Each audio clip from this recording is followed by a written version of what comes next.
feel amazing. We had such an amazing day today, interacting with everyone. I'm so glad you guys came up to visit me. Yes. I feel so blessed to just be a part of your program and just to be around you guys and just be an ally for you. It really does mean a lot to people like me who are American friends of our armed forces, Yes. to give you guys support and just to say how much we appreciate what you guys do for us. Yes. So just to be able to give back just a little bit for you means the world to me.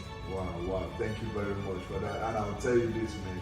Today, as we said earlier, it was electrifying. It meant everything to each and every one of us, right? So, just a quick introduction, man. Like, who are you, where do you come from, and, why do you choose, to be in this space, or to be in this, to support the troop the way, you are right now? Yeah, absolutely. I was born and raised Cleveland, Ohio.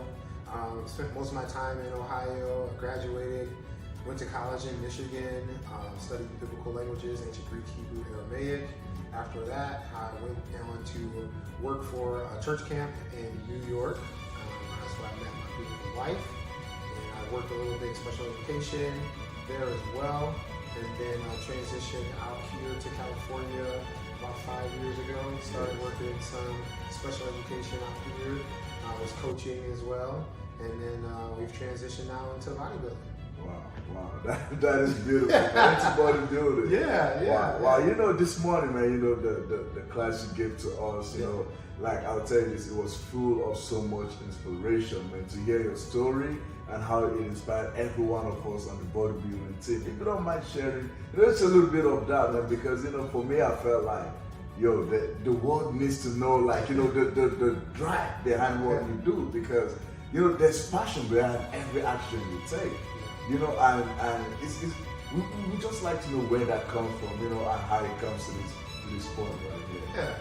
So, in 2019, I was coaching, I was teaching, and then I had started playing semi-professional football at the same time here in LA County.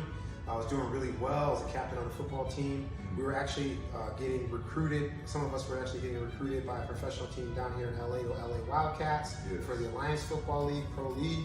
So we were really excited about that. I really was on top of my game. I felt like I was on top of the world. I was physically, I felt healthy. I really mentally and spiritually thought that I was on top of the world. And I remember late in November, I was coming home from work, and while I was coming home from work, I got in a car accident, and someone almost T-boned me. I had to speed up so I didn't get T-boned, but as a result of the car accident, I had a significant knee injury, I had a significant shoulder injury, and then my C5 and C8 in my neck became squeezed. And for anyone that doesn't know, your C5 and your C8 controls your elbow down to your pinky. So I didn't think anything was wrong, and my friends and family told me I had to go get checked out anyway, so I didn't really want to, but I went in and got checked out, found out that I had a torn meniscus in my left knee, I have a torn rotator cuff in my left shoulder, excuse me, and the C5 and C8 squeezing, which affects the elbow down to the pinky, I noticed after a couple of days I started to lose sensation and feeling on the left side of my body. And I was really alarmed by that. And as the days and weeks started to progress, I started to notice that my left arm and my left leg started to dwindle down and atrophy to nothing. And I remember being so discouraged because I'm a big guy. I've always been a big guy. I've always been lifting. I've been lifting since I was 13 years old. I've been playing sports since I came out the womb, basically. So to not be able to do that was really disheartening to me. So we knew there was a problem. So we went to a nerve specialist and he did a nerve study on me. And they found out that I had a 70% loss of sensation on the left side of my body. And so what that basically meant was the doctor said I had 6 months to get my arm back to the size it was originally, or they were gonna have to amputate it. Wow. Yeah, so basically the squeeze that was happening in my neck was preventing my arm from getting electrostimuli, so it wasn't working even though I knew it was working. I couldn't actually feel it to work. So it was basically my arm was slowly dying. And so I had to find a way to bring my arm back. So I asked the doctor straight up. I said, look, I gotta see you again in 6 months. And he said, look, Chris, I'm gonna see you in 6 months. So in 6 months, I'm either gonna say that you're good to go, or in 6 months, I'm gonna tell you that we're scheduling your amputation surgery. And so I told him, I said, you're not taking my arm. Wow. And then he told me, he said, Chris, I'm gonna be honest with you, 70% loss of sensation. I haven't really seen people come back from that. And so I said, you don't know who I am. You haven't met me before. If I tell you I'm going to do something, I'm going to do it. And anyone that knows me, they knows if I say I'm going to do something, I'm going to do it. I'm a man of my word. I always have been since I was a kid. And the doctor kind of laughed at me and chuckled, and he said it was good to be positive, but I also had to be real. And he said, out of all the people that have had a 70% loss of sensation, some have gotten a little bit better, but still they're having a loss of sensation for the rest of their life, or they're getting amputation. And so I said, you know what? How do I get electrostimuli back to my arm? How do I get my arm working again? He said, you got to work out. You got to go back to the gym. Got to hit the gym again. Said, okay, perfect, no problem. That was beginning of 2020. You guys remember the beginning of 2020? That's when all the gyms closed. Yes. So when all the gyms closed, when we were in a global pandemic and all the gyms were closed, now I couldn't get to the gym to actually save my arm. And then you guys also know too, if you were looking, you couldn't find any kind of workout equipment. Everything was already gone online. So now I'm here stuck. The doctor's telling me I got 6 months to save my arm. The only way to save it is to do resistance weight training. I can't get to a gym. Every gym is closed. I can't order weights online. And so what did I have to do? And in that moment, I realized right then and there, you know, everything that you have in life, it doesn't matter if you think you're successful or you're not, it can be gone in a second. Weeks prior to, I was on top of the world, living my best life, and I thought I had the highest hopes and dreams in the world. And just a few short weeks, it was all taken away. A few seconds of a car collision basically ruined my life. And I really had to sit there and think, am I gonna lay down in my apartment right now and let them take my arm? Or I'm really gonna show them who I am? Am I gonna step up and prove to the world that I am who I say I am? So I started with bodyweight exercises. I started learning how to become a trainer so I could teach myself all the techniques. So in the meantime, during quarantine, where people were watching TV or streaming videos, I went back to school. I got certified as a personal trainer to teach myself how to save my arm. 6 months, I go back and see the doctor. He says I'm completely healed. No loss of sensation anymore in my body. He said he's never seen someone go from a 70% loss of feeling to a 0% loss of feeling ever. It's never been heard of. He wanted to know how I did it. And I said, I told you, no matter what, the thing about me is that I don't quit. No matter what. I don't care how bad the situation is. I don't care how dark the time becomes. I'm not going to quit. It's never been in me to quit. I'm not going to quit now. I did it then, and it saved that side of my body. Wow, that is really inspiring, man. Like, I'm so moved by that, you know, because, you know, it takes a special kind of strength for you to, you know, mentally pull yourself back up, man. You know, because like you said, right, you be on top of the wall, you know, riding the waves, and then boom, like that, everything is like, it's almost gone, you know, almost gone, right? Like, oh man, I could lose everything, and then to tell yourself, do you know who I am? Like, you know, that's so much confidence, man. That's so much confidence, right? You know who I am, and then, you know, boom, and then you just start working in that realization. And I'll tell you, man, that story, it sparked up everything and everyone, you know, on the bodybuilding team this morning, man. Because, you know, some people were, like, we have, as you know, we have some people, some members that are preparing for the competition in 2 weeks, and, you know, by look on their face, I'm like, yo, they needed to hear this, man. You know, because once you know who you are, man, not even the doctor can tell you, man. I'm not, you're a doctor, bro. You ain't gonna tell me. Wow. Thank you very much for sharing that, man. That is really inspirational. You know, and that leads me, you know, to the next question, right? You know, what you did today, you know, from the gym, you know, to having us, you know, have one of the best treatment ever out here in LA, you know, love it, man. You know, that means a lot to us, right? And you know, I just want to ask, how were you able to, you know, not necessarily give us the details on how you got everything, but how were you able to provide this, you know, to, you know, the Campbellton bodybuilding team? Man, well, you know, I ran into Saya, we connected right away, and there was something about the energies that all worked, and we were saying the same things. And you know, if you're a person who's an athlete, it doesn't matter any sport you're in, you're an athlete, you get used to, you know, juxtaposing yourself to other athletes and feeling their energies out and seeing if they're, you know, on the same team as you or not. Yes. And right away, I could tell like Simon and I were on the same team, right? We just didn't know it yet. And so when he said what you guys were doing here with the bodybuilding, you guys started a bodybuilding program, put back up, and you had a lot of hungry individuals that were ready to get after it. Wow. That spoke to my heart. Wow. That's who I am as a person, because like for me to say you know who I am is also to say do you know what I've overcome, right? Yeah. And that's where the power comes from. The power comes from you don't know where I came from. You don't know how I grew up. You don't know what city I'm from. You don't know how hard it was for me as a 7-year-old to live. Yes.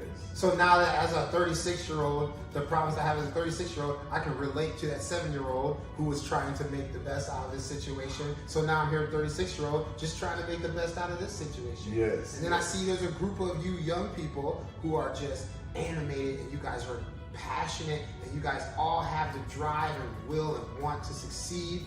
I want to pour into that. Wow. Because I speak the same language. Yes. I feel the same feels, man, and I just feel like you're my people. Yes. And so I will do anything under the sun in my power to help propel you guys to the next level because you deserve it. Yes, man. Thank you very much. You know, Chris, I'm the one conducting this interview, man, but because you're speaking to my heart, man. The words, the language, right? Because like earlier we had that conversation operating in this realm, right? In this vibration, right? Like there's some certain keywords you listen to, and I'll tell you this, man, you definitely operating from there. And thank you very much for that, right? And if just a word of advice, something that always has resonated within you, that has made you the man that you are today, right now. What is it? So I'm gonna tell you. This is something that I practice. This is something that I practice to this day. And I've passed on this teaching. I passed on this teaching to my wife. I passed on this teaching to my friends. And I learned this from my bodybuilding coach, the Zipper. He taught me this right away when I started doing this bodybuilding journey and trying to get on. Every night before I go to sleep, every night, this is non-negotiable. Every night before I go to sleep, when I close my eyes and I think really hard. And I try to have a vivid, actual picture and scenario in my mind of the person who I want to be, the person who I aspire to be. What does he look like? What does he sound like? How does he smell? What smells would he smell? What sounds would he hear? What pictures will he see? And try to be as vivid as possible. And in the moment that I have it, hold it. I get that image and I hold it and I hold it and I concentrate on it and I concentrate on it, because that is how you have delayed gratification. So when you go throughout life and things go wrong and things hit the fan and you feel like there's nowhere else to go, you gotta know why you did this in the first place. You gotta be able to say, no. I know that this is coming because I know I already won. I know I already have the victory, so I just gotta do X, Y, and Z. I just gotta keep going. Yes. And that's how people say, how do you just keep going when things get worse and worse and worse? Because I already know the ending. I've seen this episode before. Wow. I know how it ends. If I keep going, I win. Yes. The only way if I lose, if I stop. Wow. So I hold it and I go to sleep. And when you wake up, the first thing you do in the morning when you wake up, you don't open your eyes until you capture that again. Capture again, you hold it. Then you wake up and you practice gratitude for having the breath to wake up, to take a step forward, inch by inch, to the person you are meant to be. Yes. Every day, non-negotiable. Non-negotiable. Non-negotiable. Every day. Wow. Thank you very much for that, Chris. No, like, that is everything, for me, like, that is everything. Because, words can't describe this, like we do this every day, meditation, even, just capturing the person you want to be, like you said, right? Because, the moment you choose to work on yourself, then that moment you choose to be courageous, you choose to be bold, because life is gonna come at you. you know, everything will come, right? But it's like you can't get distracted by it now because you know how the ending goes. That's right. Wow. That's wow. right. Wow. That's That is right. beautiful, That's man. right, man. Wow. And you know, we know you're competing pretty soon. So just for the information, Okay. when and where, you know, so that those that listening can come support. Yeah, so I'm gonna be a true novice. It's my first show in the NPC. Nice. We're gonna go straight to the hardest competition in the world. We are gonna get on stage for the first time in Reno, and that's gonna be the Legion Sports Show, and that's the Center Podium Show. That's the NPC show attached to the Legion Sports. The Legion Sports Show will be top 3 shows in the world for any of the IFBB pros. Yes. And the NPC show, Center Podium attached to it, will have the best amateur NPC competitors in the world. Wow. So our first show, first time getting on stage, I'm running straight at the biggest names and best names in the business. Yes. Wow.